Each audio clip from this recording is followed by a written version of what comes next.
Death Angel. We're from the San Francisco Bay Area, and we play thrash fucking metal!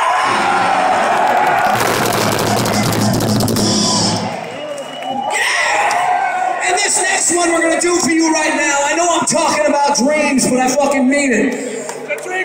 I tell you this, I urge all of you to be your fucking selves without giving a fuck what anyone else thinks.